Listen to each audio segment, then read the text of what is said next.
রায় মৃত্যুদণ্ড, শেখ হাসিনার মৃত্যুদণ্ড, আসাদুজ্জামান খান কামালের মৃত্যুদণ্ড, আরেকজনের আরেকটু কম সাজা 5 বছরের আইজিপি। আপনি যদি একটু বলতেন। হ্যাঁ, আমাকে মৃত্যুদণ্ড দিয়েছে, আমি পরোয়া করি না। আমি বাংলাদেশে ইনশাল্লাহ আসবই, অবশ্যই আমি আসবো। আর তাদের মৃত্যুদণ্ড, তাদের ফাঁসি দড়ি কত শক্ত বা কত বুলেট আছে সেটা নিশ্চয়ই যাচাই করব। নিজের প্রতিষ্ঠিত আদালত মানে সেই আন্তর্জাতিক অপরাধ ট্রাইব্যুনাল এর রায়েই মৃত্যুদণ্ড পেয়েছেন সাবেক প্রধানমন্ত্রী শেখ হাসিনা। জুলাই গণ অভ্যুত্থানের সময় সংঘটিত মানবতা বিরোধী অপরাধের মামলায় পেয়েছেন সর্বোচ্চ সাজা। তবে এই মুহূর্তে ভারতে থাকার কারণে তাকে এর মুখোমুখি হতে হচ্ছে না। শেখ হাসিনাকে ফেরানোর ক্ষেত্রে অন্তর্বর্তীকালীন সরকার কি উদ্যোগ নিচ্ছে এবং এই মৃত্যুদণ্ড, এই রায়, এর রাজনৈতিক কনসিকুয়েন্স নিয়ে আমরা কথা বলার জন্য আজ আমাদের সঙ্গে পেয়েছি সাবেক প্রধানমন্ত্রী শেখ হাসিনা। আপনি আমাদের ধন্যবাদ এবং কৃতজ্ঞতা এবং শুভেচ্ছা জানবেন। আমাদের সাথে আরো থাকছে জামায়াত ইসলামের আমির ডক্টর শফিকুর রহমান। আপনি আমাদের ধন্যবাদ এবং কৃতজ্ঞতা এবং শুভেচ্ছা জানবেন। আপনার কাছে জানতে চাইবো যে আমরা দেখেছি যে রায় মৃত্যুদণ্ড, শেখ হাসিনার মৃত্যুদণ্ড, আসাদুজ্জামান খান কামালের মৃত্যুদণ্ড, আরেকজনের আরেকটু কম সাজা 5 বছরের আইজিপি। আপনি যদি একটু বলতেন। হ্যাঁ, আমাকে মৃত্যুদণ্ড দিয়েছে, আমি পরোয়া করি না। আমি বাংলাদেশে ইনশাল্লাহ আসবই, অবশ্যই আমি আসবো। আর তাদের মৃত্যুদণ্ড, তাদের ফাঁসি দড়ি কত শক্ত বা কত বুলেট আছে সেটা নিশ্চয়ই যাচাই করব। ঘটনাচক্রে আমাকে দেশ ছেড়ে আসতে হয়েছে, সেটা আমি জানতাম না যে আমি দেশ ছেড়ে আসতে। আমি জানি আমি টুঙ্গিপাড়া যাচ্ছি। যাও, এটা হয়তো আল্লাহর ইচ্ছা ছিল কোনো না কোনোভাবে, যে এত কষ্ট যাদের জন্য করলাম তারাই চাইলো না যে আমি থাকি। তো কাদের জন্য করলাম? আমি জানি আমাকে মৃত্যুদণ্ড দেওয়া হয়েছে। আমাদের নেতাকর্মী অনেকের খুব মন খারাপ। আমি একটা কথা বলবো যে মন খারাপ করার কিছু নেই, রাজনীতিতে এরকম সময় আসে। আর ওরা কারা যে মৃত্যুদণ্ড দেয়? ওরা তো অবৈধভাবে ক্ষমতা দখলকারী। একটা কথা মনে রাখতে হবে, যেটা বাস্তব, সেটা হলো যারা অবৈধভাবে সন্ত্রাসী, জঙ্গি এবং খুনি এদেরকে সঙ্গে নিয়ে যারা ক্ষমতা দখল করে, অর্থাৎ সন্ত্রাসের উপর নির্ভরশীল হয়ে যারা ক্ষমতা দখল করে, এরা কিন্তু সবসময় নিজেরাই ভীত থাকে। কিন্তু তারা অন্যকে ভয় দিয়ে, মানে বলতে গেলে ভয়ের রাজত্ব কায়েম করে, একটা ভীত সন্ত্রস্ত অবস্থা সৃষ্টি করে তারা তাদের ক্ষমতাকে ধরে রাখার চেষ্টা করে। কারণ তারা মনে করে তাদের যেহেতু জনসমর্থন নাই, একটা চক্রান্তের মধ্য দিয়ে আসে, ষড়যন্ত্র করে আসে, অবৈধ অর্থ মিলিয়ে আসে, সে কারণেই এরা একটা ভীতিকর পরিস্থিতির সৃষ্টি করে। কারণ এদের মনের ভিতরে ভয় থাকে, দুর্বলতা থাকে, সেই জন্য বাইরে সেটা ওইভাবেই প্রকাশ করে যে তারা সকলের উপর একটা মানে ভয়ভীতি দিয়ে তারপর তারা ক্ষমতাকে মনে করে যে এটাই টিকে থাকার একমাত্র উপায়। আর ক্ষমতার মসনদ টিকে রাখার জন্য তারা এই অবস্থাটা সৃষ্টি করে। এই ক্ষমতার মসনদ যেটা দখল করলো, ওটা ধরে রাখার জন্য কোনো জনগণের সমর্থন না, জনগণের ভালোবাসা না, জনগণের আস্থা না, বিশ্বাস না, একটা ভীতিকর পরিস্থিতি। আর এই ভয় ভীতিটা যতদিন পর্যন্ত সাগরে না কাটিয়ে উঠতে পারবে ততদিন এরকম মর্মে মরে থাকতে হবে। হ্যাঁ, আমাকে মৃত্যুদণ্ড দিয়েছে, আমি পরোয়া করি না। আমি বাংলাদেশে ইনশাল্লাহ আসবই, অবশ্যই আমি আসবো। আর তাদের মৃত্যুদণ্ড, তাদের ফাঁসি দড়ি কত শক্ত বা কত বুলেট আছে সেটা নিশ্চয়ই যাচাই করব। ঘটনাচক্রে আমাকে দেশ ছেড়ে আসতে হয়েছে, সেটা আমি জানতাম না যে আমি দেশ ছেড়ে আসতে। আমি জানি আমি টুঙ্গিপাড়া যাচ্ছি। যাও, এটা হয়তো আল্লাহর ইচ্ছা ছিল কোনো না কোনোভাবে। কারণ আমি একটা জিনিস আমি সবসময় দেখি, বাংলাদেশে আমি যখন ফিরে আসি অনেকেই খুব শঙ্কিত ছিল যে দেশে আমার মা, বাবা, ভাই, ছোট্ট রাসেলকে পর্যন্ত ছাড়ে নাই, তাকেও হত্যা করেছে। সেই দেশে আমি ফিরে আসব, সেখানে যুদ্ধাপরাধীরা, আমার বাবার হত্যাকারীরা ইন্ডেমনিটি দেওয়া হয়েছে, তারা এখন দেশে বিদেশে চাকরি, তারা খুব রমরম অবস্থায় থাকে। ওই অবস্থায় আমি যে আসব, অনেক বাধা ছিল, অনেকের মনে দ্বিধা ছিল। আমি কিন্তু ফিরে এসেছিলাম। আর আসার পর থেকে কিন্তু একটা পর একটা সমস্যা আমার উপরে যাচ্ছে। আমি 81 সালে ফিরে আসলাম, 83 সালে বন্দী হলাম, এমনকি আমাকে ডিজিএফআইয়ের অফিসে নিয়ে গেল ইন্টারোগেশনের জন্য। এরপরে আবার 85 সালে, আর যখন যেখানে গেছি সেখানে তো মানে একবার আক্রান্ত হয়েছি, এ তো কতবার। কিন্তু হ্যাঁ, আমি বেঁচে গেছি, আমি বারবার বেঁচে গেছি। জানি না, এখানে আমি বলবো আল্লাহ রাব্বুল আলামিন আমাকে বাঁচিয়ে রেখেছেন। কারণ আমার হাতেই আমার বাবা, মা, ভাই, তাদের হত্যাকারীদের বিচার হবে, আমার হাতেই এই যুদ্ধাপরাধীদের বিচার হবে, আমার হাতেই বাংলাদেশ দারিদ্র্যমুক্ত হবে, উন্নত হবে, সমৃদ্ধশালী হবে।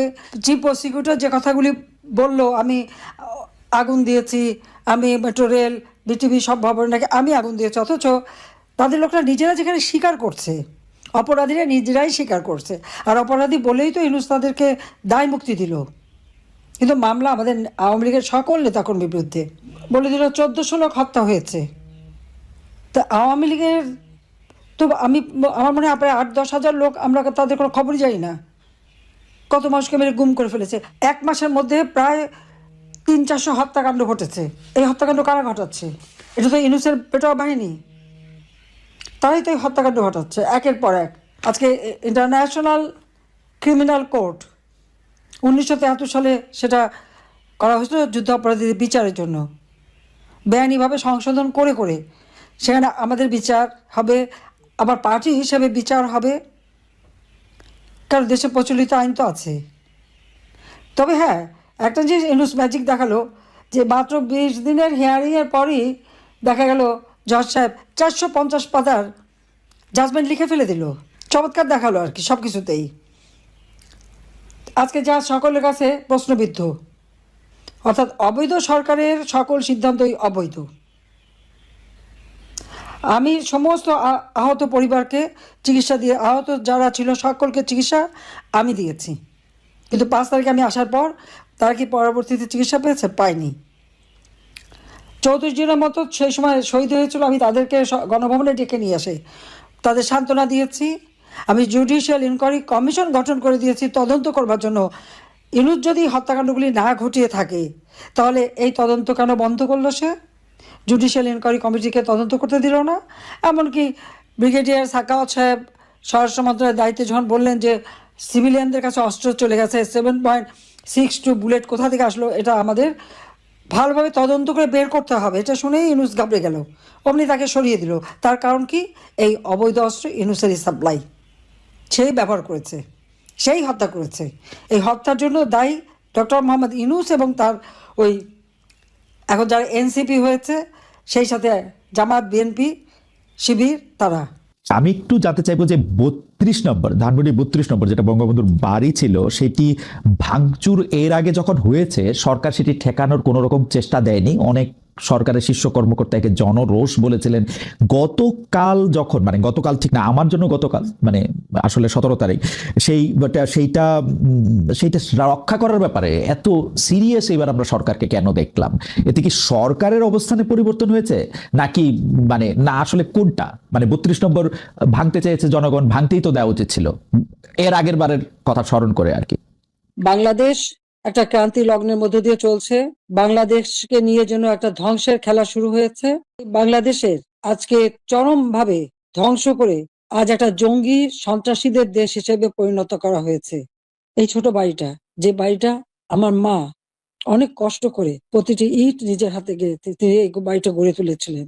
ওই বাড়িতেই 15ই আগস্ট আমার বাবা জাতিপিতা বঙ্গবন্ধু শেখ মুজিবকে হত্যা করা হয়। আমার মা বেগম ফজিলাতুন্নেসা মুজিবকে হত্যা করে। আমার 3 ভাই, সকলে আমার ছোট। মুক্তিযোদ্ধা ক্যাপ্টেন শেখ কামাল, মুক্তিযোদ্ধা লেফটেন্যান্ট শেখ জামাল এবং ছোট রাসেল, যার বয়স ছিল মাত্র 10 বছর, তাদেরকে কেউ নির্মমভাবে হত্যা করে। কামাল জামালের নবপরিণীতা বধূ সুলতানা এবং রোজি জামালকে হত্যা করে। আমার একমাত্র চাচা শেখ আবু নাসের, তিনিও মুক্তিযোদ্ধা, পঙ্গু ছিলেন, ঘাতকের নির্মম বুলেটের আঘাতে তিনিও জীবন হারান। যে স্মৃতিটুকু নিয়ে 2 বোন বেঁচেছিলাম, আজকে সেই স্মৃতিটুকু ভেঙে ফেলা হচ্ছে। এর আগে আগুন দিয়ে পুড়িয়েছে, আজকে ভেঙে ফেলা হচ্ছে। হ্যাঁ, একটা দালান ভেঙে ফেলতে পারে, ইতিহাস মুছতে পারবে না। একবার ভাঙলে আবার আমরা করতে পারবো। এই বাংলাদেশ আবার মাথা তুলে দাঁড়াবে। বাংলাদেশের মানুষ আবার বিশ্ব দরবারে মাথা উঁচু করে দাঁড়াবে। আল্লাহ যখন বাঁচিয়ে রেখেছেন, তো নিশ্চয়ই আমার কিছু কাজ বাকি আছে, সেটুকু করার জন্য আল্লাহ বাঁচিয়ে রেখেছেন। নইলে বারবার কেন মৃত্যুর হাত থেকে বেঁচে আসবো? মানুষের দোয়া, উপরে আল্লাহ রাব্বুল আলামিন ওই গ্রেনেড হামলা, গুলি, বোমা সব জায়গা থেকে তো আমাকে রক্ষা করে নিয়ে এসেছেন। এবারেও তো সেই একই অবস্থা। এবারে তো একটাই লক্ষ্য ছিল, তার মেটিকুলাস ডিজাইনই ছিল ইউনূস সাহেবের আমাকে 2 বোনকে হত্যা করা। তারপরেও কিভাবে আল্লাহ আমাদেরকে রক্ষা করেছেন। কাজেই আবার বাংলাদেশ ফিরে আসবে, মুক্তিযুদ্ধের চেতনা গড়ে উঠবে, শহীদের রক্ত কখনো বৃথা যেতে পারে না। এটাই আমার কথা। আমাদের মুক্তিযুদ্ধের ইতিহাস আমাদের গৌরবের ইতিহাস, আমাদের বিজয়ের ইতিহাস। এই ইতিহাসকে মুছে ফেলতে পারবে না। আমি জানি এটা মুছে ফেলার চেষ্টা হচ্ছে, সংবিধানকে ধ্বংস করা, জাতীয় পতাকা ধ্বংস করা, অনেক চেষ্টাই করা হয়েছে। কিন্তু লাখো শহীদের রক্তের বিনিময়ে যে পতাকা পেয়েছি, যে সংবিধান পেয়েছি, যে স্বাধীনতা পেয়েছি, তা ওই কয়েকজন বুলডোজার দিয়ে ভেঙে গুড়িয়ে দেবে এ শক্তি তাদের হয়নি এখনো। এটা তাদের দুর্বলতার প্রকাশ। তারা একটা দালান ভাঙতে পারে, কিন্তু ইতিহাসকে তারা ধ্বংস করতে পারে না। ইতিহাস কিন্তু তার প্রতিশোধ নেয়, এটাও তাদের মনে রাখতে হবে। একবার মুছে ফেলা হয়েছিল 75-এর পর, এরপর আবার এখন শুরু। যারা এটা করছে তারা তাদের হীনমন্যতার পরিচয় দিচ্ছে। যারা এটা করছে তারা তাদের হীনমন্যতার পরিচয় দিচ্ছে, পরিচয় দিচ্ছে। এই ক্ষেত্রে আমি শুধু একটা লাইন করে একটু বোঝার জন্য যে মানে আওয়ামী লীগ নিষিদ্ধ করা হয় নাই, আওয়ামী লীগের কার্যক্রম নিষিদ্ধ করা হয়েছে, দুইটার মধ্যে তফাৎ কি আসলে? মানে তারা মানে কি করতে পারবে আর কি করতে পারবে না, মানে একজন আওয়ামী লীগ কি করতে পারবে এখন? মানে আমার একটা আন্ডারস্ট্যান্ডিং হচ্ছে আওয়ামী লীগ নিষিদ্ধ, তা আপনি বলতেছেন না দুইটার মধ্যে একটু তফাৎ আছে, তফাৎটা কি আসলে? দেখেন, নিষিদ্ধ তো আমাদেরও করা হয়েছিল, তাই না? এবং একবার না, আমাদের এই সংগঠনের জন্মের পরে দফায় দফায় আমাদেরকে নিষিদ্ধ করা হয়েছে। নিষিদ্ধ যখন কোনো সংগঠনকে করা হয়, তখন এই সংগঠনের ব্যক্তিরাও বিভিন্ন ধরনের সমস্যায় পড়ে যান, এর সাথে রিলেটেড ব্যক্তিরা। এমনকি তাদের স্বাভাবিক জীবনযাত্রাটাও তাদের পক্ষে চালায় নেওয়া সম্ভব হয়। তারা যদি সমাজের কোনো ক্রিমিনাল ব্যক্তি নাও হয়ে থাকেন, তবুও তাদের উপরে সমস্যা আরোপ হয়েছে। কিন্তু যখন কার্যক্রম নিষিদ্ধ থাকবে, তখন ওই পলিটিক্যাল কার্যক্রমগুলা ছাড়া বাকি জীবনের সবই তো তারা করতে পারবে, করছে তো। আচ্ছা, তারা তো এই দেশ ছেড়ে সবাই তো আর চলে যায়নি, সবাইকে জেলেও ঢুকানো হয়নি। এইটা একটু পরিষ্কার হয়েছে। জনাব যুদ্ধাপরাধের মামলায় জামাত নেতা এটিএম আজহারুল ইসলাম খালাস পাওয়ার পর আপনি একটি সংবাদ সম্মেলনে বলেছেন, জামায়াতে ইসলামী বা তার কোনো নেতাকর্মীর মাধ্যমে কেউ ক্ষতিগ্রস্ত হয়ে থাকলে তার কাছে নিঃশর্ত ক্ষমা চাই। এই ক্ষমা প্রার্থনায় কি ৭১ মুক্তিযুদ্ধের সময়টাও আছে কিনা সেটা সেদিন আপনি স্পষ্ট করেননি, আজকে এটা স্পষ্ট করবেন? মানে আপনি অনেকেই প্রশ্ন করছেন যে জামায়াতের মাননীয় আমির ক্ষমা কিসের জন্য চাইলেন? মানে ৪৭-এর পর থেকে শুরু করে আজকে পর্যন্ত, শুধু ৭১ না, ৪৭-এর পর থেকে শুরু করে আজকে পর্যন্ত আমাদের দ্বারা যত মানুষ যত জায়গায় কষ্ট পেয়েছে, কেউ যদি ক্ষতিগ্রস্ত হয়ে থাকে, সেই মানুষগুলো তাদের সকলের কাছে আমি বিনা শর্তে ক্ষমা চেয়েছি। কেন ক্ষমা চেয়েছি? আমরা মানুষ, ইন্ডিভিজুয়াল মানুষ যেমন ভুল করতে পারে, মানুষের সমষ্টি একটা দলেরও বিভিন্ন ভুল সিদ্ধান্ত থাকতে পারে। কোনটা ভুল কোনটা সঠিক ইতিহাস এটা নির্ধারণ করবে। আজকে যেটাকে ভুল বলা হচ্ছে, কালকে এটাই হয়তো সবচেয়ে বড় সঠিক হিসাবে প্রমাণিত হবে। আর ইতিহাসের পালাবদলে রাজনীতিতে সবাই জিতে না, কেউ জিতে কেউ হারে। আমরা আদর্শবাদী একটা দল, আমরা বিশ্বাস করি আমরা মানুষ, ভুলের ঊর্ধ্বে নই। আমাদের দ্বারা, আমাদের সহকর্মীদের দ্বারা মানুষ বিভিন্ন ক্ষেত্রে কষ্ট পেতে পারে, ক্ষতিগ্রস্ত হতে পারে। আমি সব কিছুর জন্য কোনো শর্ত আরোপ না করেই মাপ চেয়েছি। ওকে, মানে ৪৭ এবং মাপ চাওয়ার মধ্যে কোনো পরাজয় নাই, অবশ্যই নাই। ৪৭ থেকে আজ পর্যন্ত যে কোনো কিছুর জন্য মানুষ আপনাদের কাছ থেকে যদি কোনো ধরনের আঘাত পেয়ে থাকে, তার জন্য আপনি দুঃখ প্রকাশ করেছেন বা ক্ষমা চেয়েছেন। এর ভিতরে সব ঢুকে গেছে, কোনো কিছু বাদ নাই। ওকে, এভরিথিং ইনক্লুডেড। আচ্ছা, এবং এটা আনকন্ডিশনাল, মানে অ্যাপোলজি দিয়ে আনকন্ডিশনাল পার্ডন সিক করেছে। এইটা কি ডক্টর শফিকুর রহমান, আমি আসলে যেহেতু আপনার সঙ্গে আমার মানে নানা সময় কথা বলার সৌভাগ্য হয়েছে, মানে পর্দার বাইরে পর্দার ভিতরে, সেটা আমি জানি বলেই আমি আমার প্রশ্নটা করছি যে আপনি যে ৭১টাকে এই ৪৭ থেকে আজ পর্যন্ত একসাথে বললেন, এর কি কোনো বিশেষ কারণ আছে নাকি? মানে না না না না না না, কোনো বিশেষ কারণ নাই। আমার মানবিক মূল্যবোধের জায়গা এবং আমার দায়িত্বের জায়গা থেকে আমি বলেছি, অনুভূতির জায়গা থেকে। দায়িত্ব এবং অনুভূতির জায়গা, বিশেষ কোনো কারণ। আচ্ছা, আমি আবার ২-৩ দিনের ঘটনা একটু আসি। আমরা দুইটা ঘটনা আমরা দেখেছি যে আমাদের অনেককে ব্যথিত করেছে। একটা হচ্ছে লালমনিরহাটে একজন যিনি নরসুন্দর, তিনি এবং তার ছেলেকে খুব আয়োজন করে মারধর করা হচ্ছে এবং তাদেরকে টেনে নিয়ে পুলিশের কাছে নিয়ে যাওয়া হয়েছে। এবং আরেকজন যিনি ২০১৮ সালের ডিসেম্বরের রাতের ভোট বলে খ্যাত নির্বাচনের যে প্রধান নির্বাচন কমিশনার, তাকে আসলে খুবই অপমানজনকভাবে মানে থানায় নিয়ে যাওয়া হয়েছে এবং সেটা আবার ভিডিও করা হয়েছে। মানে আমি সাধারণভাবে যেটা বুঝি, আপনি আমাকে শাস্তি দিতে পারেন, আপনি আমাকে মৃত্যু দিতে পারেন, কিন্তু মানুষ হিসাবে আরেকটা মানুষকে অসম্মান করার অধিকার যে আমাদের নাই, এইটা কি মানে মানে নাকি এইটা আমাদের আছে কারণ তারা একটা খারাপ কাজ করেছিল, এরকম কি? মানে আমি জানি না, মানে অনেকে তার আরেকজন, জি আপনি বলেন, আরেকজন খারাপ কাজ করেছেন বলে আমিও করব, এটা কোনো যুক্তি? আমি আরেকজনের খারাপে কষ্ট পেলাম, ক্ষতিগ্রস্ত হলাম, এখন আমি সেম অথবা ওয়ার্স দেন দিস আরো খারাপ কিছু করলাম তার সাথে, সেটা কি কোনো মানবিক আচরণ বলে গণ্য হবে? নিশ্চয়ই না। তবে দেখেন, আমরা এটাকে কখনো সমর্থন করি না, কিন্তু পরিবেশ, প্রেক্ষাপট, স্থান, কাল, পাত্র, মানুষ কোনো জিনিসকে যখন লাইক করে না তখন প্রকাশ্যে হয় তার প্রতিবাদ করে, না হয় মনে মনে ঘৃণা করে, অথবা সে শক্তি থাকলে প্রতিরোধ করে। এই তিনটা স্টেজ থাকে, এটা হাদিসের ভাষা অনুযায়ী। তো এই অবস্থায় আমরা হয়তো ভিজিবল সেরকম প্রটেস্ট অনেক ক্ষেত্রেই করতে পারি না, কিন্তু আমরা এগুলাকে মনের দিক থেকে সাপোর্ট তো করি না, আমরা বরঞ্চ মনে করি যে এগুলা আরেকটা অপরাধ। ডেফিনেটলি সিইসি যিনি ছিলেন তিনি তো একজন মানুষ, তিনি এই রাষ্ট্রের একজন সিভিল সার্ভেন্টও ছিলেন এবং উঁচু পর্যায়ে তিনি দায়িত্ব পালন করে তিনি রিটায়ার করেছেন। তিনি নিশ্চয়ই কাজ ভালো করেন নাই, অনেকগুলা খারাপ কাজ করেছেন। সেই সময়টা জনপ্রত্যাশার এগেইনস্টে গিয়ে করেছেন, সত্য তথ্যের উপর না থেকে অসত্য তথ্য তিনি তার সংস্থা থেকে বলেছেন, সেগুলো সব খারাপ। তো তার জন্য তো আদালত আছে, কিন্তু আদালতে যাবেন, আমি তাকে আদালতে নিয়ে যাই, আইনের আওতায় নিয়ে যাই, কিন্তু আইন আমার হাতে আমি তুলে নেবো কেন? এটা তো কোনো অবস্থায় আমরা সমর্থন করবো না। এই জন্য আপনার স্মরণ থাকার কথা, 5 তারিখ রাত্রেই আমরা ঘোষণা করেছি যে ব্যক্তিগতভাবে আমরা কারো উপর থেকে কোনো প্রতিশোধ নেব না, এবং আমরা নেইনি। আমাদের 2-1টা ব্যতিক্রম ঘটনা ঘটেছে, আমরা তাদেরকে শাস্তি দিয়েছি, আমরা ছাড় দেই নাই কাউ। আমাদের এই ঘটনাগুলো র্যান্ডম না, ব্যাপক না, 2-1টা বিচ্ছিন্ন ঘটনা, আমরা কাউকে ছাড় দেই।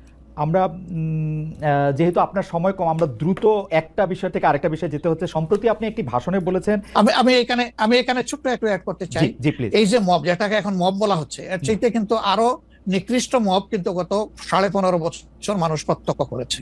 ইভেন আপনাদের সাংবাদিকদের সাথে হয়েছে, আরো অনেকের সাথে, পলিটিশিয়ানদের সাথে তো এগুলো কোনো ডাল ভাত, কোনো ব্যাপারই ছিল না, সিভিল সোসাইটির মানুষের সাথে, শিক্ষকদের সাথে।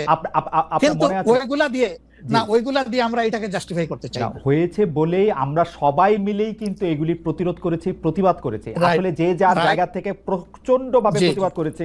আমার মনে আছে ডয়েচে ওয়েলেতে থাকতে আমি একবার শেখ হাসিনার নাম করে এতবার বলতেছিলাম যে কেন তিনি এটি করবেন, কেন তার এটি সমালোচনা করা যাবে না, এবং কেন তার এটা, মানে আমার মনে আছে যে মানে আমার সাংবাদিকতায় আমি কোনো সময় অ্যাক্টিভিজম করতে চাই না বা অ্যাক্টিভিজমের জায়গা থেকে, কিন্তু এইগুলির প্রতিবাদ আমরা সবাই মিলেই আসলে করেছিলাম, যে যার অবস্থান থেকে। এখনো আমাদেরকে করতে হবে, কিন্তু এখনো যদি আমরা সেই জায়গার মধ্যেই থাকি এবং কেউ কেউ আমরা এটা বলি যে তারা করেছে সেজন্য এটা ঠিক আছে, সেইটার ব্যাপারে আপনার কাছে বিচার দিতে চাইছি। প্রশ্নই ওঠে না, এটাকে সাপোর্ট করা যাবে না। আরেকজন অন্যায় করেছে তাই আমি আরেকটা অন্যায় করবো, এটা চলবে না।